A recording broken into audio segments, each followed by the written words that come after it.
दीपावली पर मिट्टी के दिए जलाने की परंपरा सदियों पुरानी है, लेकिन लखनऊ की एक गौशाला काऊ डंग यानी गाय के गोबर से दिए बनाने का प्रयोग कर रही है। और ये सिर्फ प्रयोग नहीं है, गौशाला में बने हजारों दिए पिछले साल अयोध्या में सरयू के तट पर भी जलाए गए। इस अनोखी पहल की सबसे अच्छी बात यह है कि इससे महिलाओं को बड़ी तादाद में रोजगार मिला है।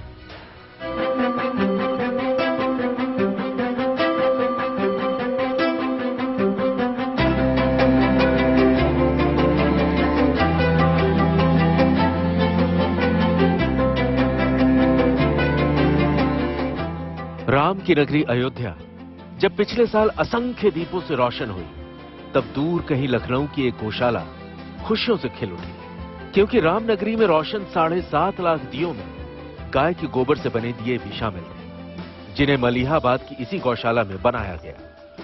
सरयू के तट पर गाय के गोबर से बने दियों का चलन सुखद सुयोग है और उसके पीछे गोपेश्वर गौशाला का एक अद्भुत प्रयोग है। घर गृहस्थी को सजाने संवारने वाले हाथ गोबर से बने दियों को आकार दे रहे हैं। सांचे में ढलकर दिया निकलता है और उसे कुछ देर सूखने के लिए छोड़ दिया जाता है। इसके बाद लाल, पीले, हरे, गुलाबी अलग अलग खूबसूरत रंगों से इसे कुछ इस तरह सजा दिया जाता है जैसे मिट्टी का दिया हो। गोपेश्वर गौशाला में गोबर से सिर्फ दिए ही नहीं बनाए जाते, बल्कि यहां लक्ष्मी गणेश की मूर्ति भी बनाई जा रही है। प्रक्रिया वही है, सांचे में गाय का गोबर डाला जाता है, उसे सावधानी से निकालकर सुखा लिया जाता है। रंग बिरंगी मूर्तियां तैयार हैं, जिनकी मांग दीपावली के मौके पर बढ़ने वाली है। नवरात्र से लेकर दिवाली तक दिए और मूर्ति के साथ हवन के लिए लकड़ियों की भी जरूरत होगी, इसलिए गाय के गोबर से ही हवन सामग्री भी तैयार की जा रही है। गोबर को मशीन के जरिए लकड़ी की शक्ल देकर उपलों की तरह सुखा दिया जाता है। पूजा के लिए शुद्ध और इस्तेमाल में आसान गोबर से बनाए गए ऐसे कई और उत्पाद हैं जो इस गौशाला में बनाए जा रहे हैं। और यूं ही नहीं बनाए जा रहे, बल्कि इसका मजबूत आर्थिक पक्ष भी है। आसपास के गांवों की महिलाएं घर का काम निपटाने के बाद यहां जुटती हैं, मिलजुल कर काम करती हैं। इस तरह रोजगार मिल जाता है, जिससे अच्छी खासी कमाई हो जाती है। आसपास के करीब दर्जन भर गांवों की 400 से ज्यादा महिलाएं इस गौशाला से जुड़ी, सभी को यहां रोजगार मिला है। हम एक हाउसवाइफ हैं, ठीक है, तो हमें मतलब टाइम ही नहीं मिल पाता है कि हम कोई जॉब वगैरह कर सकें। और इससे ज्यादा मतलब ये अच्छा रहता है कि जैसे बच्चे स्कूल चले गए तो हम लोगों का जो खाली समय है, तो ये रोजगार जो हम लोग करते हैं, तो इससे हम लोगों को 4 पैसे भी मिल जाते हैं और मैम ज्यादा कहीं आना जाना भी नहीं पड़ता है। और ये मटेरियल हम मैम कभी कदार यहाँ पे भी आके कर लेते हैं। और कभी जैसे टाइम नहीं होता है तो हमारे यहाँ के जो पास में जो भैया जी हैं वो हमारे घर तक पार्सल कर देते हैं, तो हम लोग घर में भी जो है बना सकते हैं। तो इससे मैम हमारा और हमारे गांव मतलब क्षेत्रवासियों का कल्याण भी हो जाता है और 4 पैसे भी मिल जाते हैं।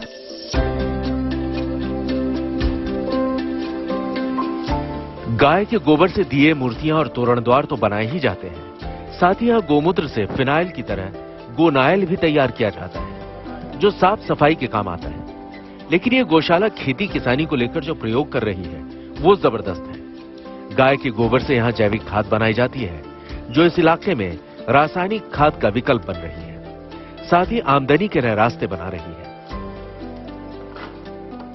क्योंकि जो गोबर की खाद है, ये गोबर है, इसमें हम लोग क्या करते हैं कि 10 किलो गोबर लिया, फिर 10 किलो गौमूत्र लिया, फिर 1 किलो बेसन है, 1 किलो गुड़ है, और मिट्टी बरगद या पीपल ऐसे जगह की मिट्टी जहाँ पर बैक्टीरिया या जहाँ पे जीवाणु अधिक होते हैं, उनको मिलाकर हम लोग 7 दिन में घोल तैयार करा देते हैं। और जो घोल तैयार होता है उसको फिर 5 लीटर उस घोल को और 100 लीटर पानी में उस घोल को फिर मल्टीप्लाई कर देते हैं। और उससे जब उनकी सिंचाई खेत में होती है तो किसानों को कहते हैं उससे सिंचाई करें। 2 बार 3 बार सिंचाई में वो चीज़ पहुँच गई तो क्या करता है कि जो कार्य हमारे यूरिया डीएपी नाइट्रोजन देने का कार्य करती है, तो गोबर और गौमूत्र में स्वाभाविक रूप से नाइट्रोजन होता है, वो हमारे पौधों को मिल जाता है। तो फायदा क्या हुआ कि हम यूरिया के हानिकारक तत्वों से जमीन को भी बचा रहे हैं और मानव जीवन के स्वास्थ्य पर जो प्रभाव पड़ता है उसको भी बचा रहे हैं।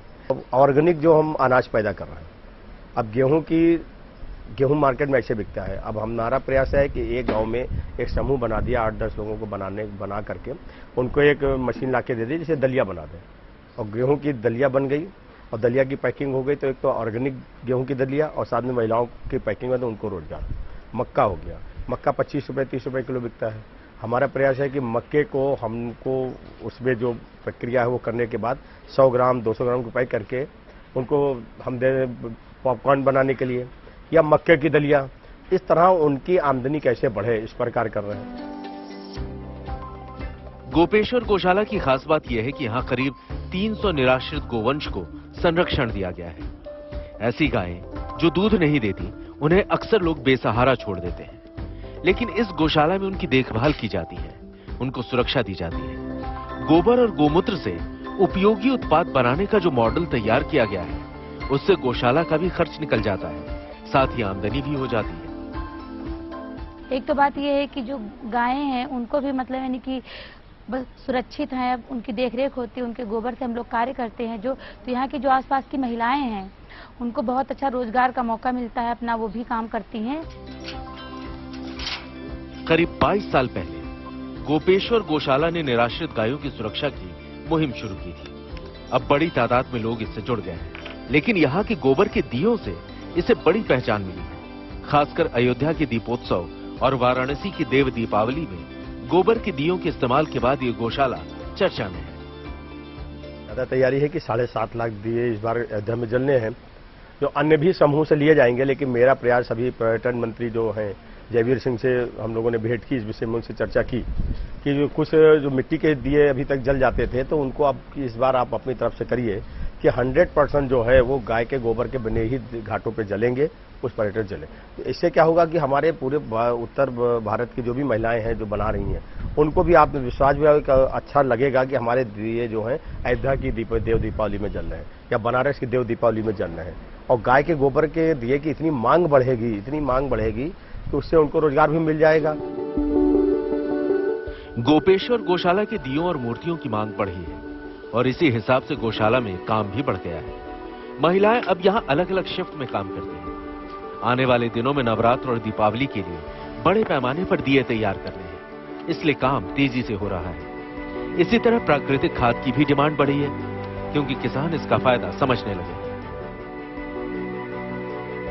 आजकल ऑर्गेनिक खेती की बात की जाती है, पर ऑर्गेनिक खेती बिना गोवंश के संभव नहीं। खेतों में अगर यूरिया और रासायनिक खाद की जगह जैविक खाद डाले जाएं, तब ही प्राकृतिक खेती हो सकती है। पर गोपेश्वर गौशाला की कामयाबी इसमें है कि जैविक खाद बनाने के लिए यहाँ निराश्रित गोवंश के गोबर और गोमूत्र का प्रयोग किया जाता है, जिससे न सिर्फ आसपास प्राकृतिक खेती होती है, बल्कि निराश्रित गोवंश की समस्या का समाधान भी हुआ है और साथ ही महिलाओं को मिला है रोजगार।